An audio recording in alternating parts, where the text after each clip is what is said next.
다음으로 개방이 경제 성장에 미치는 영향에 대해서 알아보도록 하겠습니다. 개방에 따른 무역과 직접 투자의 증가는 모두 경제 성장에 기여한다. 실증 연구들에 의하면 개방도가 높은 개도국에서 대체로 경제 성장률이 높았다. 특히 한국, 대만, 홍콩, 싱가포르 같은 동아시아 국가들은 굉장히 다른 개도국에 비해서 개방적인 정책을 추진했고 그 결과 고도 성장을 달성하였습니다. 이에 비해서 남미나 아프리카 국가들은 보호무역주의적인 폐쇄적인 정책을 추진했고 그 결과 성장률이 굉장히 지체됐다 하는 것이 이 실증 연구 결과들이 보여주고 있습니다. 하지만 개방이 경제 성장을 촉진하기도 하지만 개방이 확대되면서 한 국가의 경기 침체가 다른 국가의 경기 침체를 가져오는 부정적인 영향도 커졌습니다. 대표적인 예가 1997년 아시아 금융위기를 보면 아시아 국가의 금융위기가 전 세계적으로 확산된 경험이 있고 또 2008년에는 미국에서 발생한 금융위기가 세계 금융위기로 확산되는 이런 부작용을 자내기도 했습니다. 그림을 한번 보실까요? 이것은 세계 전체 무역이 어떻게 변해가고 있는지 세계 전체 GDP가 어떻게 변해가고 있는지 하는 것을 보여주고 있습니다. 자 보시면 이것은 GDP고 이것은 무역의 그 변화인데 어떻습니까? 거의 같은 형태를 그리면서 전개되고 있죠. 자, 이 이야기는 뭐예요? 무역의 변화하고 GDP 변화가 거의 같이 가고 있다는 것입니다. 다시 말해서 무역이 정체되면 GDP도 정체될 수밖에 없다. 그러니까 개방적인 정책을 통해서 무역이 확대되면 확대될수록 경제 성장에 긍정적이다 하는 것을 보여주는 하나의 예시라고 볼 수 있겠습니다. 자 보시면 여기는 무역이 침체되어 있죠. 이때가 1980년대 초 남미의 외채위기 상황이고 그 다음에 여기도 지금 무역이 성장해 가다가 침체되어 있죠. 이게 지금 97년 동아시아 외환위기, 한국도 이때 외환위기를 맞이한 것입니다. 그 다음에 여기는 오히려 꺾이죠. 무역도 성장도 꺾이고 있는데 이때가 2008년 세계 금융위기가 되겠습니다. 그래서 이런 위기 상황에서는 무역과 성장이 동시에 꺾여가고 있고 또 성장 과정 속에서는 무역과 경제 성장이 함께 증가해 가고 있다. 이렇게 볼 수 있겠습니다. 여기 적어진 내용은 넘어가도록 하겠습니다. 여러분들이 그냥 읽어보시기 바랍니다. 이 세계화를 통해서 소득 불평등도가 어떻게 됐느냐. 이 세계화가 개방정책 확대라는 것이 이 소득 불평등도를 확대했느냐 아니면 완화했느냐에 대해서는 여러 연구들이 있고 또 그 연구 결과마다 의견이 다릅니다. 하지만 이제 대체적으로는 뭐 찬성 반대가 있겠습니다만은 대체적으로는 소득 불평등도를 세계화가 소득 불평등도를 꼭 악화시킨 것은 아니다 하는 연구들이 많이 있습니다. 세계화는 전반적으로 소득 불평등을 완화했다. 이건 제 주장이 아니고 연구 결과들이 이제 일부 반대하는 연구도 있지만 연구 결과들이 이렇게 이야기를 하고 있다는 것입니다. 하지만 세계화가 진행되는 과정 속에서 단순 노동자하고 언스킬드 레이버죠. 숙련 노동자, 스킬드 레이버 간의 임금 격차, 이 양극화 현상이 확대되었다. 그런데 이 단순 노동자와 숙련 노동자 임금 격차 확대된 것은 세계화 때문이라기보다는 기술 진보 영향이 크다는 거예요. 무슨 이야기인고는 기술 진보라는 것이 대체적으로 숙련 노동자의 생산성을 높이고 그렇기 때문에 숙련 노동자의 임금이 크게 올라가고 그러다 보니까 숙련 비숙련 노동자들의 임금 격차가 확대되게 되었다는 것입니다. 그래서 임금 격차를 완화하기 위해서는 이 두 그룹의 임금 격차를 완화하기 위해서는 비숙련 노동자들의 임금을 확대시킬 필요가 있다는 거죠. 그래서 교육 기회로 확대나 산업 간 노동 이동의 유연성 제고 이런 정책들이 필요한 것이지 세계화를 차단하는 것은 바람직하지 않다. 그런 이야기가 되겠습니다. 그리고 세계화는 또 빈곤 문제를 해결하는 데 도움을 주었다. 자, 하루 1불 이하의 소득을 올리는 이런 빈곤 인구 비중이 1980년 이후 20년 동안에 절반으로 줄어들었다는 거예요. 그래서 1980년 이후 세계화가 진행되면서 이 세계화 진행 결과 이 빈곤 문제들이 축소되었다. 이렇게 보고 있습니다.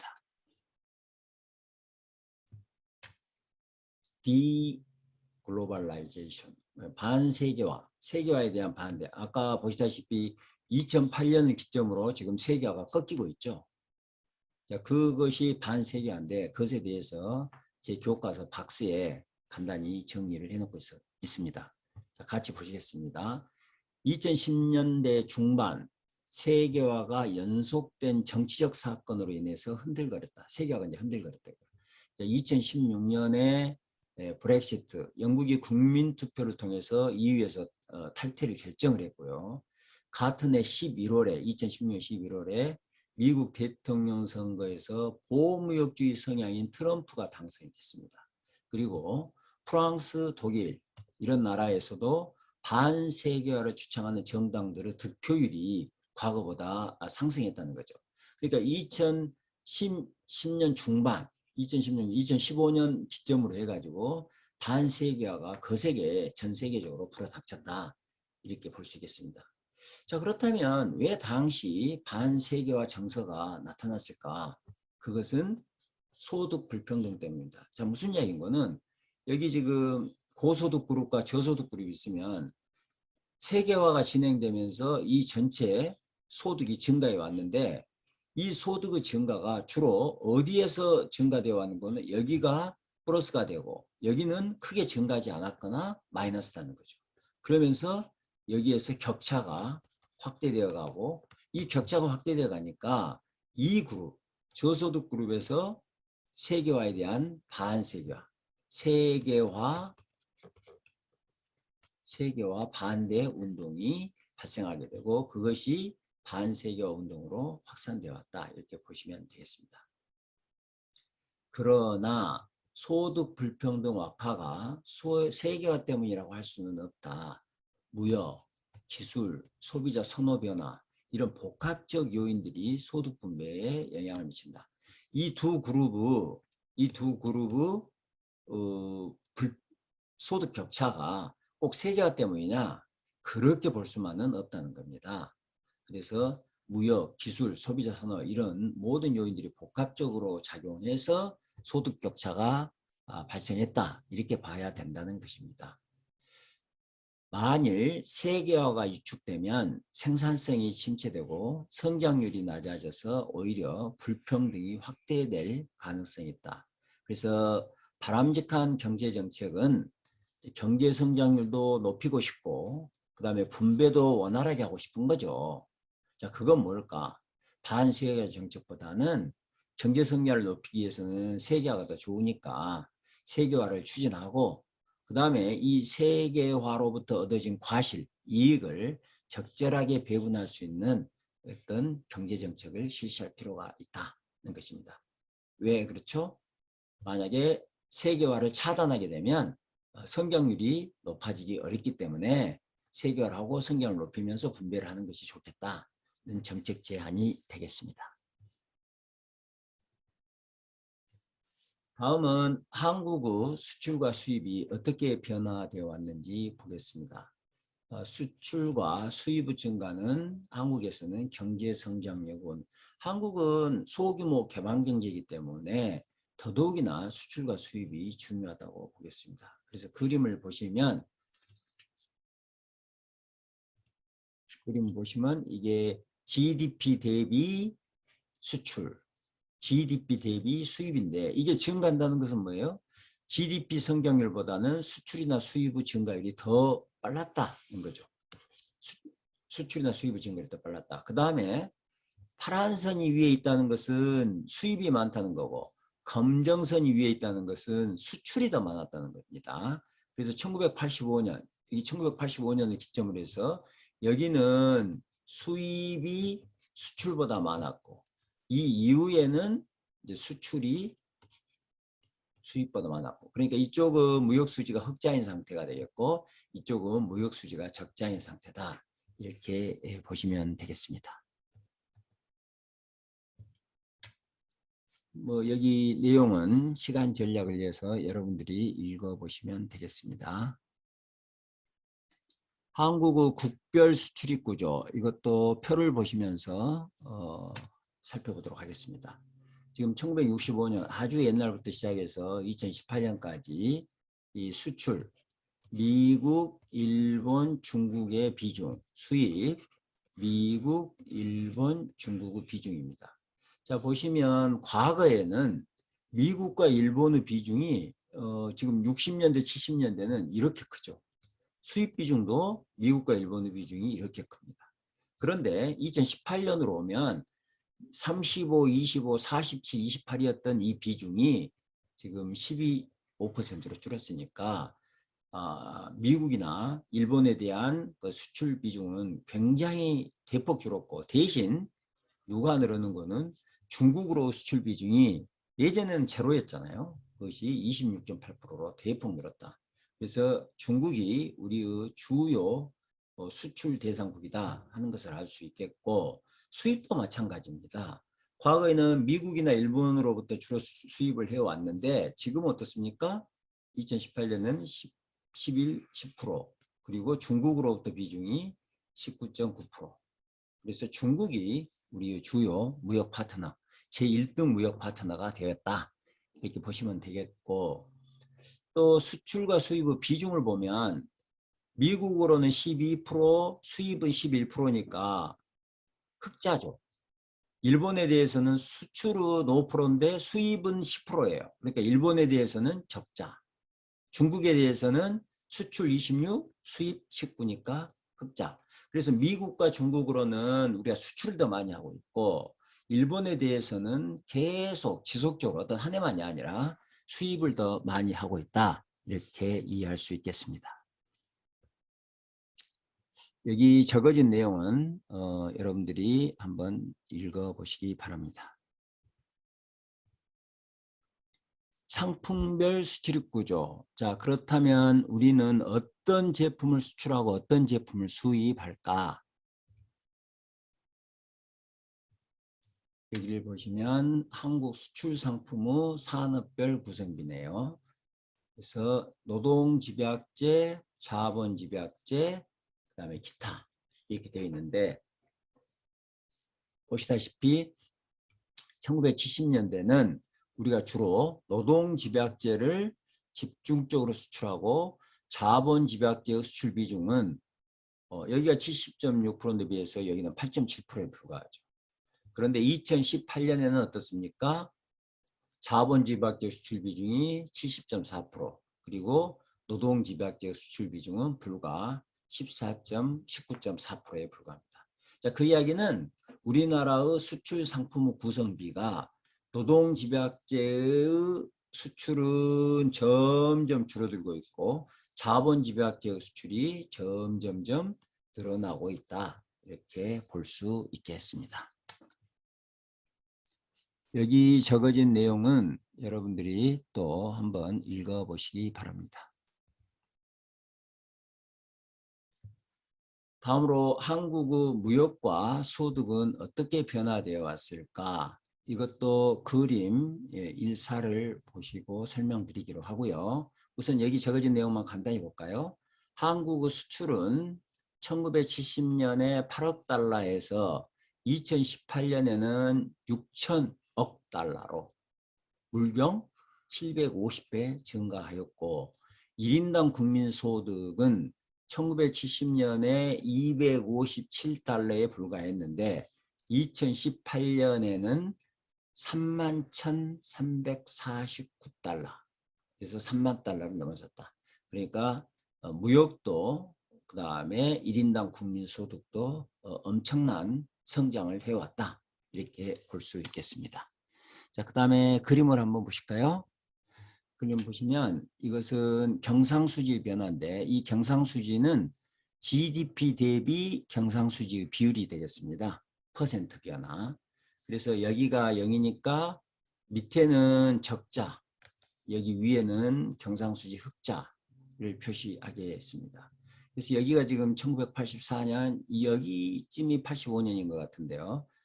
이 85년을 기점으로 해가지고 그 이전에는 우리가 계속 적자였고 그 이후에 이제 흑자하다가 일부 또 적자 그리고 대체적으로 흑자를 보고 있습니다.